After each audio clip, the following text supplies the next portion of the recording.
Hello everyone, welcome to Within the Frame. I'm Kim Bo-kyung. As Donald Trump gained a massive win over Nikki Haley in South Carolina, he got one step closer to the Republican presidential nomination.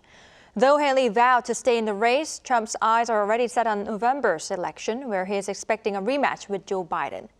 The road to the election, however, does not look smooth, as Trump needs to deal with a wide range of legal troubles, which are causing him financial peril, with legal fees mounting. How is the current political landscape going towards the presidential election, and what are the worries if Trump does get behind the resolute desk once again? For this, we invite Professor Min Jung-un from the Korea National Diplomatic Academy. Professor Min, welcome. Yeah, my pleasure always. And we also have Chris Gasquejo, correspondent at Voice of America. Good to have you with us, Chris. Good to be with you. All right, first question to our Professor Min. So Trump secured another victory in South Carolina's primary. What significance did this have for Trump?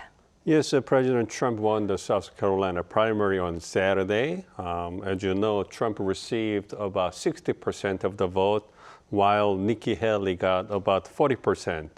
So the margin of vote between the two candidates was about 20%.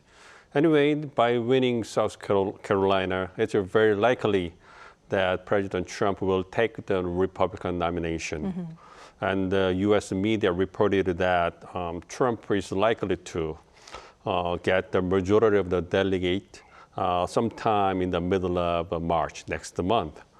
And considering that Trump got the majority of the delegates on March 17th, 2020, 4 years earlier, and Trump at the time was the incumbent president. So it's very fast for the former President Trump to earn the majority of the delegate almost the same period of time this year. So it shows that President Trump is very popular and competent on the Republican side this year. Meanwhile, an analysis shows that Nikki Haley got a meaningful result and her home state, South Carolina, this time. She lost. But the margin of vote with the President Trump was just about 20%, and it's smaller than expected because the opinion polls measuring vote intention in South Carolina primary showed that Trump would easily take the state of South Carolina, and the margin of vote with the Nikki Haley would be over 35%. So the smaller margin of the vote granted Nikki Haley a momentum to continue her campaign until the Super Tuesday on March 5th. But personally, I think that Super Tuesday will be the final destination of Nikki Haley's campaign this year, because she will possibly drop out of the race after losing the Super Tuesday with a big margin of vote against President Trump.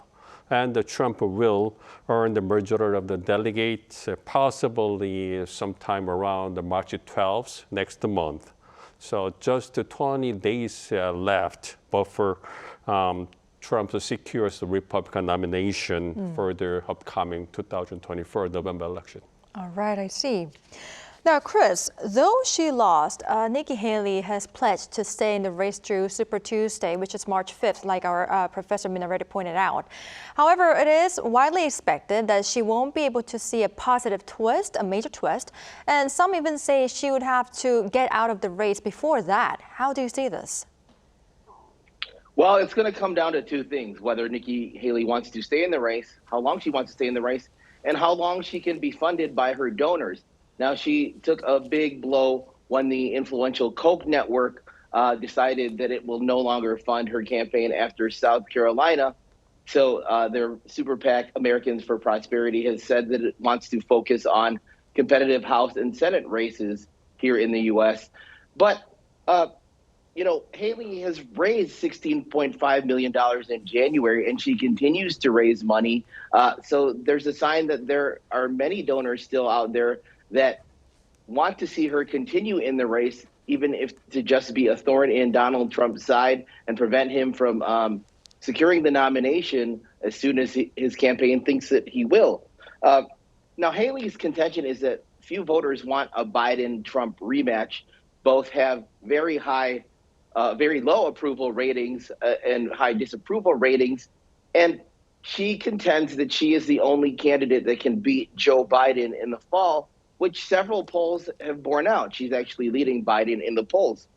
Now, a candidate needs to secure 1,215 delegates to secure the Republican nomination, and a third of those delegates are at stake on Super Tuesday.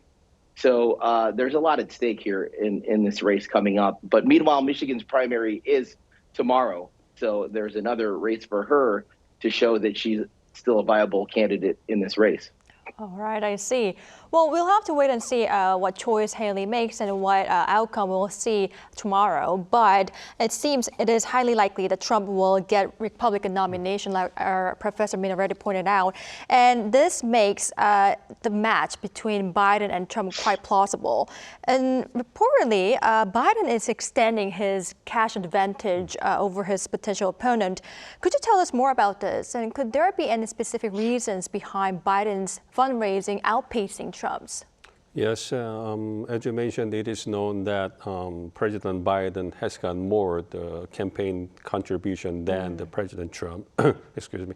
Specifically, as of the end of last month, January, the Biden camp secured about $56 million in cash, while the Trump camp had only $30.5 million in cash. And regarding the number of campaign donors, the Biden camp had more about 30 more the campaign donors than the Trump's camps as of November last year. So personally, I think that Biden was better than Trump in collecting campaign money because Biden does not have a viable opponent in the primary, and he has been considered as an eventual nominee on the Democratic side. So no other option or no other viable alternatives on the Democrat side this year.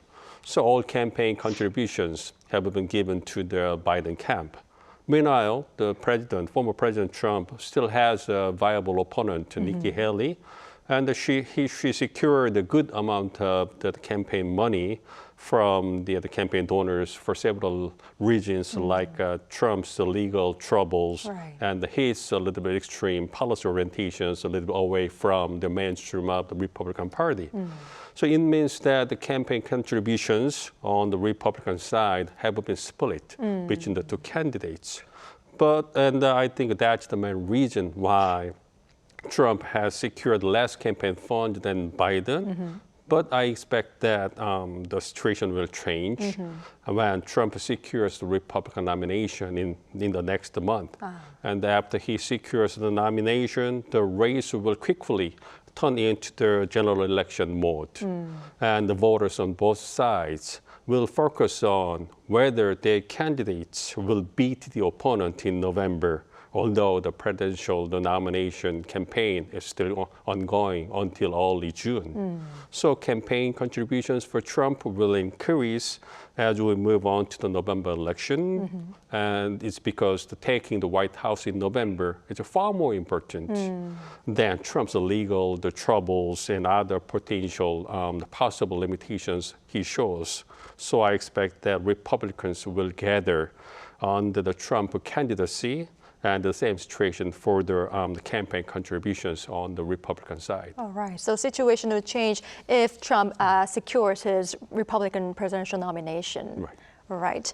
Now, Chris, let's also talk about some of the woes Trump is facing right now. First is a galaxy of legal problems. His first criminal trial is slated to begin on March 25th. How are his ongoing legal issues up till now, and what effect will they have on the election? Well, the reality of it is for Donald Trump is he faces a cash crunch. He now owes New York State $454 million, at least $454 million. That's the $355 million penalty plus interest, which is now accruing at a rate of $112,000 a day. And that's in the case where he was found guilty of inflating the value of his properties to see, favorable tax rates from the state of New York. Separately, he's also facing an $83.3 million judgment in the federal defamation case brought by writer E. Jean Carroll. He is facing 91 felony counts across two state courts and two different federal courts, any of which could produce a prison sentence. And there are signs from some recent polls that suggest Trump's support could drop a little bit and could swing the election to Joe Biden in a hypothetical fall matchup, a rematch between the two, if he is convicted of a crime. All right, I see. Now, Professor Min, not just this legal woes, he is also facing this Navalny's death. And as we all know, Russian opposition leader this Alexei Navalny died, and some watchers are labeling the circumstances as quite suspicious. Given that Trump was enjoying, nice ties with Putin, is Navalny's death going to in any way negatively affect Trump's race? Well, basically, I don't think that the Trump's point of view on Russia or his foreign policy orientations in general, I don't think that such kind of policy orientations will affect Republican voter support for Trump. Instead, I think the Trump's America First foreign policy is well received by the Republican voters this year. For example, on exit poll on South Carolina's primary voters showed that 60% of them opposed that U.S. would continue to support Ukraine. In addition, the Trump's pushing NATO allies to pay a higher bill is positively received by the Republican voters. So I think that as long as Trump maintains his transactional approach on U.S. allies, and then he makes aggressive statements like his ties to Putin and the silence on the Navalny's death based on his America First foreign policy orientations, then it will not affect much the vote intention of most Republican voters because, as I mentioned, Republicans love what Trump mentions about the America First foreign policy. Meanwhile, Trump's aggressive or extreme statements on foreign policy can affect the voter choice of moderate voters in November. Many of them still want U.S. to remain as a responsible world leader and want to show a strong stance or response against Putin and other dictators in the world. And through the Republican primary this year, it has revealed that Trump has a weakness to embrace the moderate voters. That's why Nikki Haley could receive about 40% of votes in New Hampshire and South Carolina. So considering that the vote choice of the independent or moderate voters can make a difference in November, so it would be interesting to see how the Trump's America First foreign policy would be received by independent or the moderate or late deciders in November. All right, I see. So instead of Navalny's death, his aggressive foreign policy would have much more negative impact regarding the moderate voters. All right. Now, Chris, regardless of who becomes the next president of the United States, some sources say no previous presidential election was focused on as much on the vice presidency. And this is due to Biden and Trump's ages. Now, before we talk about potential candidates, have there been past cases of the vice president stepping up to take the president's role? Yeah, it's actually happened several times in U.S. history. Most recently, 50 years ago, when Gerald Ford took the office of president after President Richard Nixon resigned in the aftermath of the Watergate scandal. And Ford is the only president who was not elected president or vice president because he was appointed to be VP after Vice President Spiro Agnew resigned in scandal. In 1963, Lyndon Johnson became president after the assassination of John F. Kennedy. He won a full term in 1964, but decided against running for re-election in 1968. Now, going back a little bit further to World War II, in 1945, Harry Truman became president after Franklin Delano Roosevelt died early into his fourth term. He served the rest of FDR's term, and then he went on to another term in 1948. But even though he could have run in 1952, he decided not to because of his own age. All right. Well, thank you for sharing the details with us, Chris. Now, Professor Min, so based on what our Chris told us, as Kamala Harris is already serving as the vice president under Biden right now, eyes are on who Trump's pick for the role would be. Who are the candidates? Well, it's not still certain who would be the Trump's the VP choice this time. And basically, I think that there are two thresholds when a presidential candidate chose his the running mate. First, the threshold is to make up for his or her weakness in terms of running the presidential election. The other option is to emphasize or improve or the strength of the candidates, like the Clinton and Al Gore, the combination, to show the viable and energetic, the young white man, the combination in the 2000. But that's not usual because in most cases, presidential candidates tend to choose their vice president out of making up for their weakness. For example, in the 2016 presidential election, Mr. Trump chose the Mike Pence, who was known as Christian, conservative, and Republican as his running mate. And with the pick, he tried to make up his weakness as an outsider of the conservative camp. But now it seems that Trump successfully controls for the conservative party. So now he wants to embrace moderate independent voters by choosing the female or non-white running mate. And it has been known that Trump has a vice presidential short list with 6 candidates, and all of them are non-whites and female. So among them, personally, I think that a female candidate like a South Dakota Governor, Kristi Noem, or the black candidates like the South Carolina Senator Tim Scott could be the final 2 for Trump's vice presidential pick. Just my personal guess. All right, I see. We'll have to wait and see. Now, Chris, lastly, I would like to move on and see what could happen if Trump gets reelected. He's reportedly going to plot a much more aggressive anti-immigration policy. Could you tell us more about this and what has been the reaction in the U.S. to such reports? Well, Trump has pledged on the campaign trail that he would launch the largest domestic deportation operation immediately upon retaking the office. But he and his campaign have offered few details on how he would implement this deportation operation, other than that he will use all necessary federal, state, local, and military resources. There are about 11 million immigrants in the United States without legal status, according to the most recent estimates.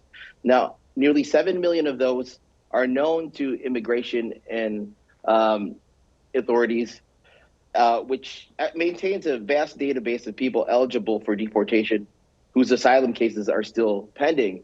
And now about 1.3 billion of those people remain in the U.S. despite having received a deportation order from an immigration judge. Critics note that Trump pushed congressional Republicans against voting for a bipartisan compromise that would have increased border security funding and staffing simply so Biden couldn't take credit. So it appears that, at least to some observers, that he is trying to keep this issue at the forefront so he can take credit for solving it. And whether he wins the election, he has promised to engage in a mass deportation and incarceration of immigrants who are not in the U.S. legally. All right, I see. Now, I'd like to ask many more questions, but because of the time constraint, I believe this would be our last question, Professor Min. Regarding tensions between the U.S. and China, Trump reportedly said that he is considering imposing a tariff of 60% or higher to all Chinese imports. Now, given his words, what kind of impact should we expect if he comes back to the original desk on the global economy? Yes, so according to the President Trump's speech and statements, it is very likely that he will implement a very strong policy toward China from the day one of the second Trump administration if he gets reelected. So based on his America First trade policy, he will, as you mentioned, take advantage of tariffs and other trade barriers to reduce U.S. trade deficit with China. Specifically, the President Trump mentioned the universal baseline tariffs and Trump Reciprocal Trade Act. And he argued that these measures will be mainly used to reduce the U.S. trade deficit, increase U.S. government revenue, and create many jobs and increase family incomes in the United States. In addition, Trump also mentioned the 4-year national reshoring plan, and it will ensure that U.S. does not need to rely on China for essential medical and national security supplies. It means that Trump administration will try to decouple with China in advanced technologies and strategic industries. So if Trump administration actually implements the trade policy above, like that, China will strongly oppose it and impose similar trade barriers against the United States and put the export control for critical minerals and other essential materials. It means that the relationship between U.S. and China will get worse, and they are likely to engage in the second trade war or the tariff war. So such a situation will definitely negatively affect the world economy, and the entire world will suffer from the chaotic trade environment. No exceptions for South Korea. All right, I see your point. Well, thank you, Professor Min. Unfortunately, this is all the time we have for today's edition. Thank you, Professor Min. And thank you, Chris, for your time and insights today. We really appreciate it. Thank you for watching, and goodbye.